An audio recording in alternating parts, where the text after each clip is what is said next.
Ever feel like your phone's about to die? Batteries flashing red, that little alert popping up. That's how it feels sometimes, like spiritually, just run down. Oh, absolutely. We've all been there. It's like our souls need a recharge, Yeah. especially when life gets hectic. Right. Just craving that reset button. Yeah. And that's got to be why this whole idea of spiritual renewal is so appealing, right? It's universal, that need to connect with something deeper. So for our deep dive today, we're tacking into that. We're looking at 40 Days of Transformation Week 3, Renewal. And let me tell you, I am always here for a good transformation story. Haha. Well, this one might be a little different than those makeover shows you like. Okay, true. No dramatic music montages here. But still, transformation is transformation.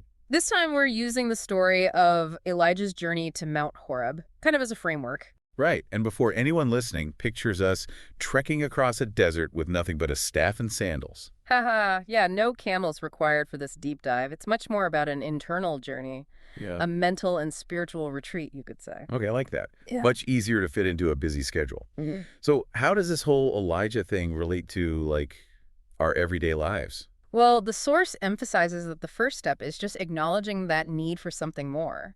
Just like Elijah felt this call to withdraw and reflect. It's like admitting, okay, my phone needs to be plugged in for an hour before you can even think about scrolling through Instagram. Yeah, Self-awareness. exactly. And it reminds me of that verse from Psalm 51.10 where it talks about a pure heart and a steadfast spirit.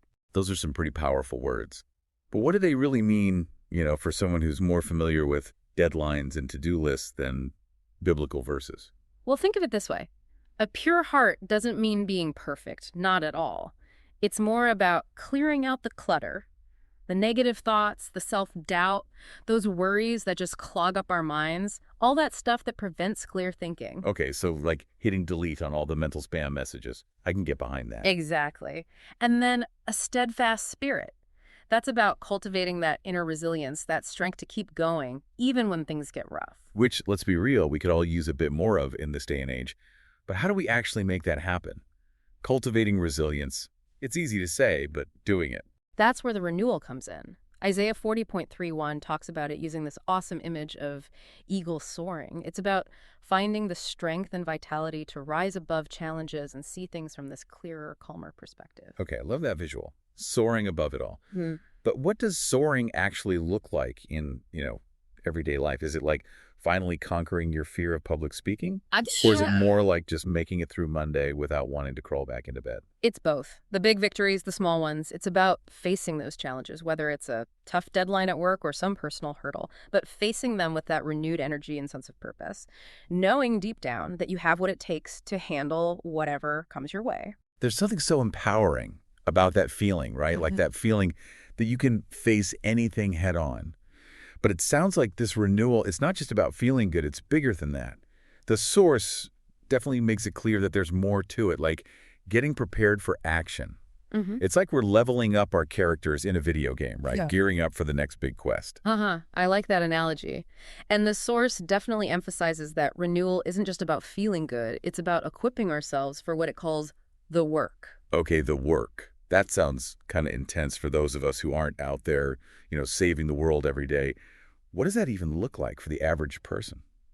That's the beauty of it. It's about identifying and pursuing your own unique purpose, whatever that looks like. Maybe it's being there for your family, building a business, just making someone smile during the day. So it's less about those big dramatic gestures and more about showing up authentically in the everyday moments. Exactly.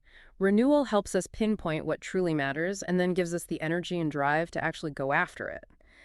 The source uses this really interesting metaphor talking about being a vessel. It's from 2 Timothy 2.21. A vessel. The last time I heard that word, we were talking about pottery. And let me tell you, my attempt at a mug was a disaster. Haha. Thankfully, no artistic talent is required for this one. Think of it this way. A vessel can't hold anything new if it's still full of, well, the old stuff. It's about clearing out the clutter to make space for something better. And that clutter, it can be mental, emotional, even physical. So spring cleaning, but for the soul. Out with the old, in with the new. I can definitely get behind that. But how do we actually declutter, those less tangible parts of ourselves?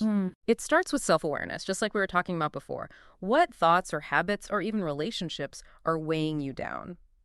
Once you figure that out, you can start making choices to let go of what's not serving you anymore. setting boundaries, practicing forgiveness, or even just giving yourself permission to say no more often. That's huge. Setting yourself free from all that baggage, it makes space for something so much better. And that kind of ties back to the whole being ready for action thing, right? Absolutely. The source even talks about this idea of putting on the armor of God. It's in Ephesians 6.13. Okay, hold on. Before you go any further, are we talking like full-on medieval battle gear here? Haha, I wish. Maybe for our next deep dive. But in this context, it's a metaphor. It's about facing challenges with courage and resilience, believing in yourself, knowing you've got this. That armor is what protects us when life throws those curveballs our way. So it's like facing those challenges head on, but not being afraid. Yeah. You're not alone, and you've got that armor to back you up. Exactly. And speaking of not being alone, that kind of brings us to the whole Mount Horeb part of this whole journey. Remember, even Elijah, who literally went to a mountaintop, he had moments of doubt. He wasn't immune to struggling. He didn't go through it alone. That is such a good point. The source mentions Exodus 33.13, talking about God's presence bringing rest. But you don't have to be religious to crave that feeling, that sense of peace and support, right? Absolutely not. We all need those sources of comfort, especially during tough times. We're not meant to be solo adventurers in this whole life thing, are we? It's all about finding your people right. Your team, your support system, whatever you want to call it. Those people who get you through it all. Exactly. It's like that saying, we weren't meant to do life alone. And that's what's so crucial about this whole idea of renewal. It's not just about you by yourself on a mountaintop. It's about tapping into something bigger than yourself, something that brings that peace and support you were talking about. I like that. It's about recognizing that we're all connected, part of something much bigger. So where do we actually find that? Yeah. That sense of peace, of connection in the midst of, everyday life? Where's that reset button? This source reminds us that it's not necessarily about a physical place. It's not like you have to book a flight to some remote mountaintop retreat, although that doesn't sound so bad right now. Right. Sign me up for that retreat. But seriously, it's about tacking into something deeper. And it can be found in so many different places, often when you least expect it. It's about those moments of stillness, of awe, of feeling connected to something greater than yourself. There's that quote from Matthew 18.20 where 2 or 3 are gathered. He's there with them. It's about the power of community, right? Finding your people, your tribe, those who lift you up and remind you you're not alone. Exactly. Surrounding yourself with that positive energy. And it's not just about those human connections either. It could be connecting with nature, with art, with music, or some kind of spiritual practice. Whatever feeds your soul and gives you that sense of belonging. Okay, I love that. Finding what resonates with you, what makes you feel alive and connected, and then weaving it into your life, like intentionally and consistently. It can be as simple as a walk in the park, a phone call with a close friend, or even just like losing yourself in a good book for a little bit. Those little moments that remind us we're not alone.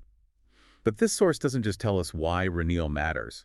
It lays out some pretty practical steps to actually make it happen, which, let's be honest, is what we all need, right? 100%. It's easy to talk about these concepts, but putting them into practice in our busy, chaotic lives, that's the real challenge. This source breaks it down into 3 steps: spiritual renewal, preparation, and then encountering that presence and connection we've been talking about. All right, I'm ready to break it down. Hit me with step 1. Spiritual renewal. What's that look like in practical, everyday terms? It's about taking that time, even just a few minutes each day, for practices that nourish you spiritually. For some people, it's prayer. For some, it's meditation or journaling or maybe being out in nature. It's really about whatever helps you connect with that place of peace and purpose. Okay, so finding those little pockets of time to hit the reset button, recharge those spiritual batteries. I like it. What about step 2? Preparation. That sounds a little more, action-oriented. It is. This step is all about getting specific. What's one area where you feel stuck, under-equipped, and then what's one thing, just one, that you can do to start moving forward? So turning intention into action. Exactly. Maybe it's learning a new skill, having that tough conversation you've been putting off, finally starting that side hustle, whatever it is. Make a plan and then take that first step. I love it. Less overthinking, more action. All right, bring us home. Step 3. Encountering that sense of presence, that connection. How do we actually make that happen? It goes back to what we were talking about before. It's about being intentional, about creating those moments of stillness, of awe, of feeling connected to something bigger than yourself. And again, there's no right or wrong way to do it. Find what works for you. Whether it's through nature, art, music, spending time with people you care about. Exactly. Weave those things into your everyday life, even if it's just for a few minutes here and there, even a few minutes of mindful breathing or just taking a moment to appreciate the good things. It can make a world of difference. It's about reminding ourselves that we're not alone, that we're all connected, that we all have that inner strength. And that's what this whole renewal thing is all about, right? It is. It's about tapping into that strength, that resilience, so we can face whatever life throws our way with a little more grace, a little more purpose, and maybe even a little more joy along the way. So to everyone listening, think about this. What's one small step you can take today to start your own journey of renewal? It doesn't have to be big or complicated, just one step in the right direction.